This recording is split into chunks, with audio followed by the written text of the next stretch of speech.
त्यसलाई डिप स्टेटको काम गर्ने, ग्रासरुटमा काम गर्ने 42वटा नेपालमा चाहिँ परोक्ष वा अपरोक्ष रूपमा मिसनले सञ्चालित गरेका 42वटा चाहिँ ठुल्ठुला आइएनजिओ थिए नेपालमा।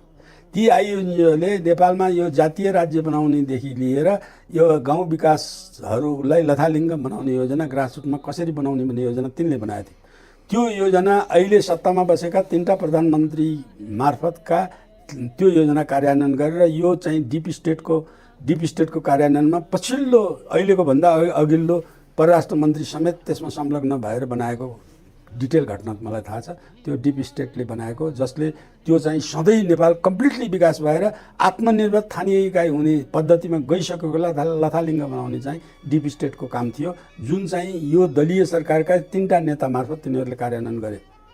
त्यो कार्यान्वयन गरे भने त्यसको सँगसँगै भोलि यिनीहरू अनेकतामा एकता सिद्धान्त लागू भयो र नेपाली एकमतले नेपाली भएर नेपाली सबै नेपाली सबै पञ्च नेपाली भने जस्तो नेपाली एकमत भयो भने उनीहरूको कुनै पनि कार्यक्रम पुरा हुन सक्दैन। डिप स्टेट र साउथ वेस्ट दक्षिण पश्चिमी नीतिअनुसार कार्यान्वयन हुन नसक्ने हुनाले त्यसलाई कमजोर बनाउनको निमित्त जातीय राज्य, लैङ्गिक विभेद, त्यो पनि त पूर्ण रूपमा त कहाँ सफल हुन सक्यो र? सकेन नि त। अहिले त बनाए नि त उनीहरूले चाहिँ बनाए त संविधानमा। जुन परिकल्पना थियो त्यो अनुसारको त हुन सकेन, जुन जातीय आधारमै राज्य 11वटा 14वटा होइन, त्यो उसले 80वटा जातीय राज्य बनाउनु, त्यो अवस्थामा बनाउन नसके पनि त्यो कन्सेप्ट आपसमा बाहुनवाद भनेर मुर्दाबाद जिन्दाबाद त चलेको छ नि। अहिले पनि आदिवासी जनजाति भनेर अर्थ नव्यर्थको कुरा त आइरहेको छ नि।